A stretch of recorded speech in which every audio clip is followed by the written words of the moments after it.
Told you about the struggle Indiana is facing finding qualified teachers and how Vigo County schools are feeling the effects of the teacher shortage directly.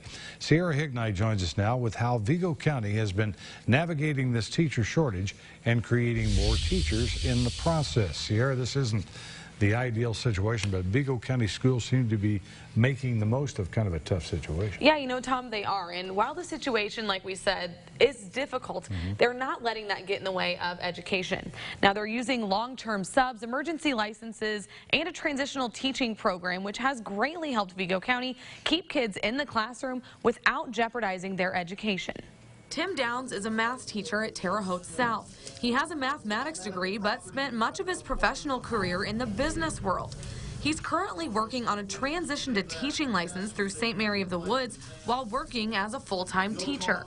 You have to have the knowledge. You have to be able to, explain mathematics, certainly, but then you have to have the teaching piece of it to go along with it, and that's really what the transition to teaching program is about. Vigo County schools are being forced to hire long-term substitutes under emergency licenses to fill the gaps of qualified teachers.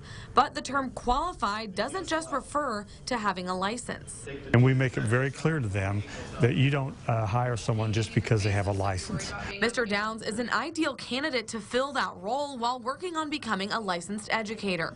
Vigo County is also bringing in people who may have an education degree but are still working on the license. They have the training, they just haven't passed the test, which is extremely difficult.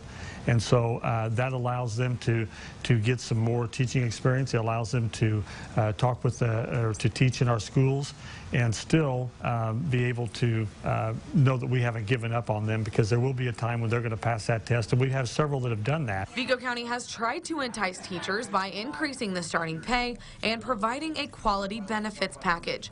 In the meantime, they're trying to make hires that show potential, like Mr. Downs, and relying on experienced teachers to help train them. Well, I try to lean on other teachers to try to get input, advice, how do you handle different situations, how do you vary up your lesson plans, how do you keep them interested, what are some of the different tools that you've used to be successful. If a teacher is hired under an emergency license, they are made aware that the position is temporary until they can find a more permanent and qualified candidate. However, Vigo County is finding that their temporary hires are going back and getting licensed to become full-time teachers and staying in the district. Luckily, the accountability factors, our teachers, I think, are working harder than ever, and our test scores are still pretty darn good. Test scores have not shown a decrease, and the students in the classrooms with the non-traditional teachers are not showing any lack in education. I mean, I'm a full-time teacher. I give it everything that I have every day, and I'm sure I come up short from time to time, there's no doubt.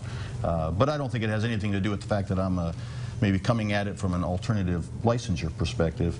I think I'm just a new teacher in the classroom. Although the number of teachers are dwindling, officials say the quality of those who are choosing to continue in the field are unmatched. The Transition to Teaching program has been very helpful for those wanting to pursue a career in education after working in an outside profession. The program at St. Mary's takes a year to complete, and the program is online other than the student teaching.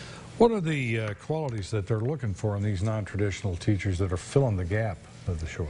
Well, there's a couple. Obviously, you have to love kids. That's number one with any teacher. Right. But they also have to be able to understand the content they are teaching and be able to successfully relay that to the students in a way that they understand and can comprehend.